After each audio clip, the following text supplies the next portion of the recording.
Okay, now let's see which white cards belong on this game changer list.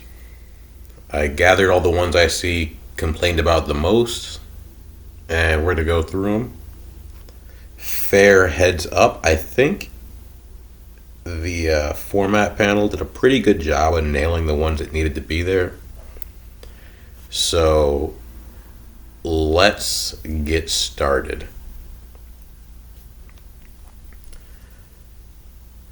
Esper Sentinel is the first one. I see this one complained about all the time, and I'm just going to firmly put this in should not be a game changer. I think this scales really well based on your bracket. It's like, in bracket 2, the dinosaur player or the sea monster player, like, they're not going to even really notice this. And yeah, it may be like an all-star, like high power stuff in CDH where there's lots of interaction happening and really explosive early turns that have that are like really tight on mana. But I think it's totally fine at lower brackets, and it's also just so easy to play around in terms of playing creature spells or just paying the one a single time. I'd argue if Esper Sentinel is out here ruining your game, changing your game, I think the problem is not Esper Sentinel. Aven Mind Sensor. So it looks really similar to Op Agent in some ways, the way that like it hates out like commonly used ramp and stuff. And it does suck to have your rampant growth effectively counterspelled and continually counterspelled. But for one, I don't think it's such a bad thing to have a little bit of ramp hate going around. But even more than that, I think there's less incentive to run this one. Like Op Agent, like it's also like a tutor in itself. So you'll actually like see it show up when people can play it. Aven Mind Sensor, you kind of already have to be more or less like a dirty stacks player to be running this. And at that point, the problem is the stacks player, not necessarily the fact that they're an Aven Mind Sensor. So I don't think this is worth taking a spot on the lists. Yeah, it might show up in a bird deck or two, but you know what? They deserve it. So yeah, should not be a game changer. Farewell. I see this one brought up so much. The thing about Farewell is it probably is like a best in class board wipe, but there has to be a best board wipe, and at least as far as non game changers go. And yeah, it may totally reset the game sometimes, but I think at 6 mana in white, that's about the fairest way you could do that. So I think it's kind of senseless to try to lock it behind the game changer lists. There are so many board wipes that are similar. Yes, it may be very good at what it does, but I don't think your experience as a whole is changing if this were to get put on the game changer list. That player will just use something else. Top of that, I mean, it's a board wipe. Come on. Don't overextend. Should not be a game changer. B tier firmly. Silence. 1 white, your opponents can't cast spells this turn. So silence is really powerful. Super all-star in CDH. One thing that I think keeps it pretty in check for lower brackets is you're not really protecting like degenerate combos. Like if I'm playing this in bracket 2, there's no way I can like do 2-card combos anyway. So it's not really a big deal in that sense.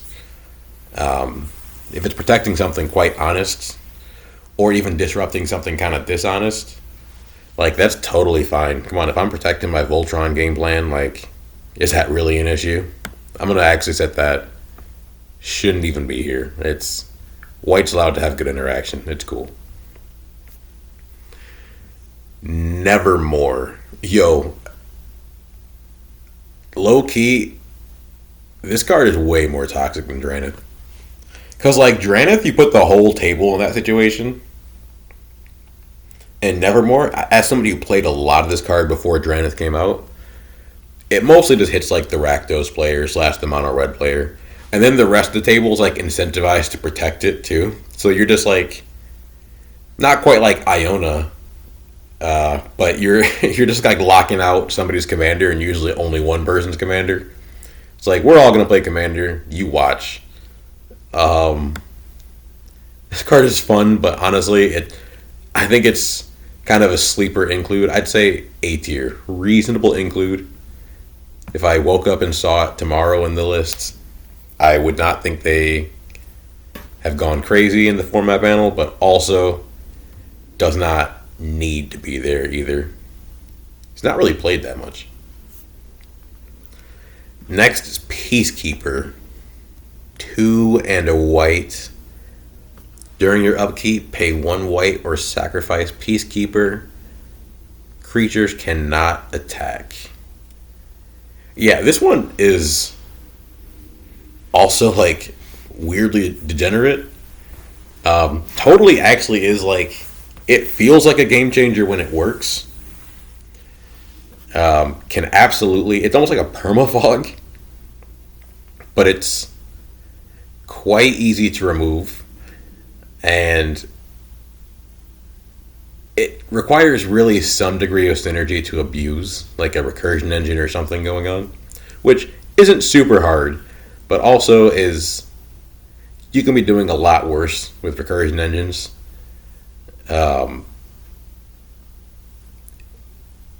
It sucks to fight, but not only is it not played, people aren't,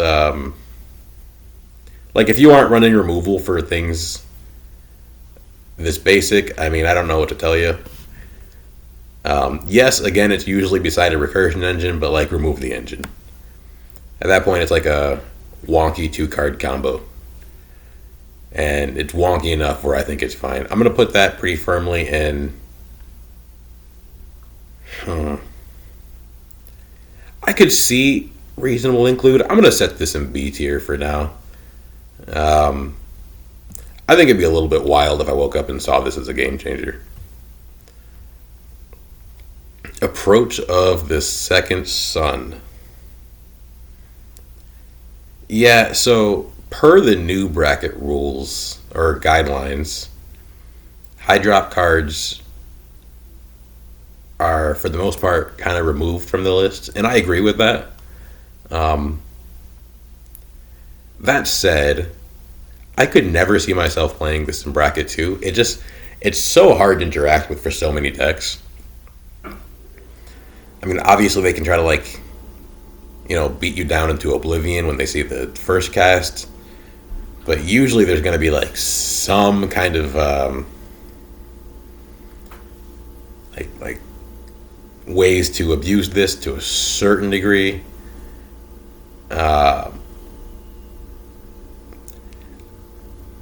I wouldn't say should be a game changer. It's too high mana cost, and you effectively have to cast it twice, which is a lot of mana. And, game's ending is not the end of the world. You can always shuffle up and play again. I would set this in reasonable include, though. If this were on the list, I don't think I'd think twice. It kind of sometimes feels like annoying enough where I couldn't see myself really wanting to play it in bracket 2, even if the win happens pretty slow and pretty late. Next is Moat. I'd say Moat, it's 2 and a white, enchantment, non-flying creatures cannot attack. So it definitely does like change the game, and it feels like a game changer. But like, you'll also never run into this card. Nobody plays this card. Um, even, I mean, even if your play group is like proxy friendly and you see anything show up, this is the kind of card that people just don't run. Um, it's it's certainly like it's playable and good even. It's just like not worth it in the same way that like um I guess yeah, like Bazaar of Baghdad is like, yeah, super degenerate card, but if you almost never see it run, is it even worth taking a slot on the list for everyone to look at and like remember it's there? I would argue not. And on top of that, if someone lands a moat, like, just let him rock it. He'll be fine. Yeah, I'd say it should not be a game changer. Even though it feels like one when it hits. And it sucks if it does. Uh, can't even say I've seen it much in my many years of EDH. Land tax is the next one. And what's crazy about land tax is when you list everything it does, it sounds like, oh, auto include. Sounds like it should be banned, right? It's like, it's a 1 mana tutor engine that finds you 3 cards per turn. So it's like card advantage, tutor engine, all on a 1 mana enchantment is like, it's kind of crazy. But like, it's kind of fair. For one, you need to have like, I mean, fair maybe is a strong word here, but you need to be playing basic lands, so you're already like, probably not a soupy, stapley deck. And you also kind of need to be converting the lands into card advantage. Like, yeah, it's good to have extra cards in your hand, sure, but you sort of need to be able to do something with it to really make those basics count. I mean, just hitting your land drop every turn is sweet too. But to like really put this over the edge, you got to be like kind of doing crazy stuff already. And at that point, like, the strength is the synergy, not necessarily the individual card or the staple status. So I also would, I'd set that and probably shouldn't even be here. It's just, as good as the card is, it takes a little bit too much work to really, to like make it truly broken.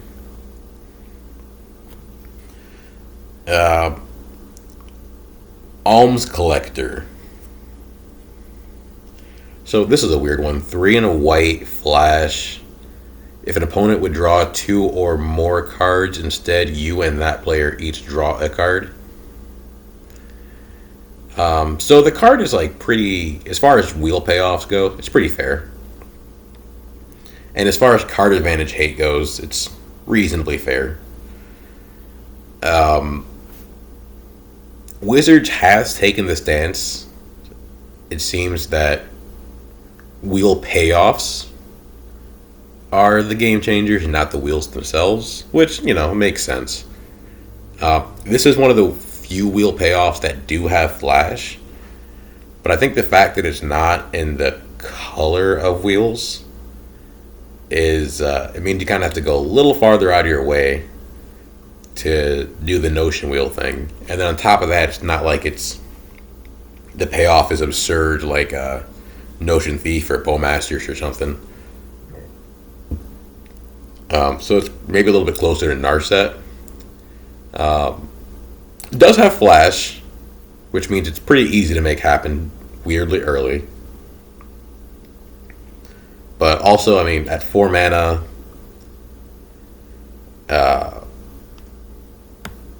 card advantage hate is probably fine. I'm going to set this at reasonable include just because of its wheel synergies. But it's really barely there. So it's like barely an A tier for me. If someone hits me with this in bracket 2, it's not like they've betrayed the spirit of the format or anything. Overwhelming Splendor. Overwhelming Splendor is basically one-sided humility. It's pretty crazy. Enchant player, 6 white white. Creatures enchanted player control lose all abilities and have power and toughness 1/1, so they're humiliated. And enchanted player can't activate abilities that aren't mana abilities or loyalty abilities. So, per the new Game Changer guidelines, being an 8 drop kind of sort of automatically puts it in this like shouldn't even be here status, especially because it's like so hard to reanimate like big enchantments anyway.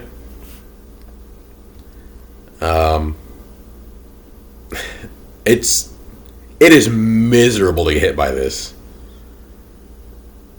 but like it's not. It's okay for the game to change on you at 8 mana, even if it feels awful, and it does feel awful. Next is Serra Ascendant. I played back when this was Public Enemy #1, when like EDH discourse was like, when are we banning Serra Ascendant? It doesn't even sound true when you say it out loud. It takes like 100 years to kill you. It's a cool life gain synergy, but it's not like... It's alright to have a little bit of aggro in an EDH game. Yeah, it is incredibly aggressively costed. But it's like... If you're not running creature removal and you can't find it, and the amount of time it takes for this to kill you, I don't think it's a Serra Ascendant problem.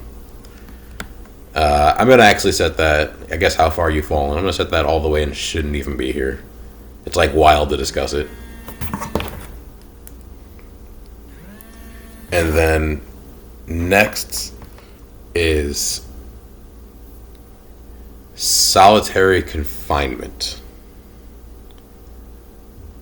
Solitary Confinement is at the beginning of your upkeep, sacrifice Solitary Confinement unless you discard a card from your hand, skip your draw step. You have Shroud, prevent all damage that would be dealt to you. 2 and a white enchantment.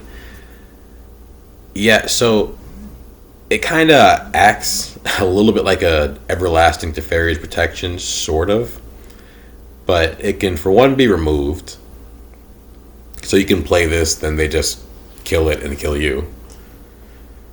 And 2, it's much more of a synergy piece. Now, there are so many value engines nowadays that maybe more people should be playing Solitary Confinement. Where you can mitigate the downside enough where you can still get ahead. But this is it's just not enough of a staple. Like, people don't play it much, and even if they do, there are serious answers. And on top of that, you especially, even for the people who do play it, you aren't playing it on turn 3. It's not like an early thing. It's a very late game thing.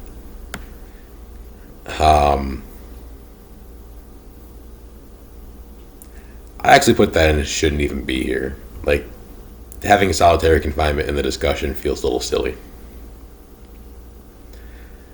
Next, we have a Chroma's Will, which is just a good combat trick. It's kind of like, I don't know, like trying for the hordes. Sometimes it kills people, but you have to already have a board.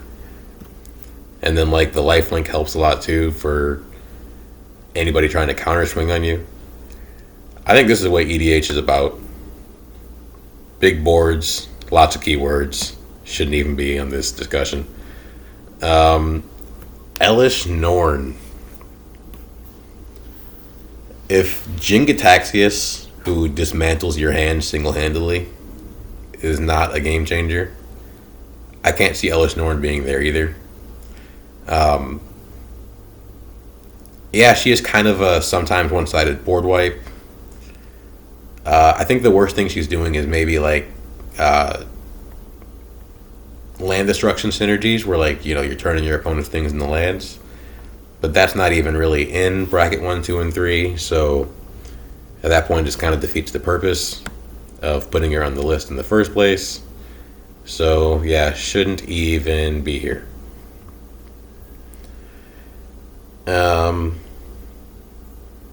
Next we have Mother of Machines, Elishnorr. So yeah, Panharmonicon / one-sided Torpor Orb. I know this card is not so beloved because it's like an incidental stacks piece. Like you'll run it to synergize with your own deck and happen to just shut out your opponents. But honestly, if you're a blink deck, you deserve to get hated out, like at least a little bit. And nobody's running Torpor Orbs anyway, so yeah, that's actually going to pretty firmly be and shouldn't even be here. I think even having that in the discussion is a little bit wild.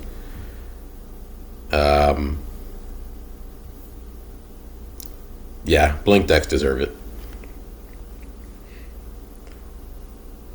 Rest in peace. I see this brought up from time to time and complained about from time to time, but the way I see it is like, if you're a graveyard deck and you're getting shut down by Rest in Peace and you also can't find any kind of removal for it, you're probably doing something degenerate enough for you kind of have it coming. Rest in Peace is a really oppressive stacks piece for graveyard decks. It is. But also graveyard decks are crazy powerful. So if you're being hated out, you should have an answer for stuff like this. And if you don't, I don't think that is the Rest in Peace player's problem. And I don't think I've ever played a bracket 2 game where a Rest in Peace lands and I think, oh my god, this game got ruined. And that is all the white cards that I see people complain about. None of them really made that S tier should be a game changer status. Few of them made A tier, but a whole lot of B's and C's here. I'm not surprised. Again, I think the format panel did a pretty good job with the white ones. Next up, we have blue. That's going to be next video. So stay tuned.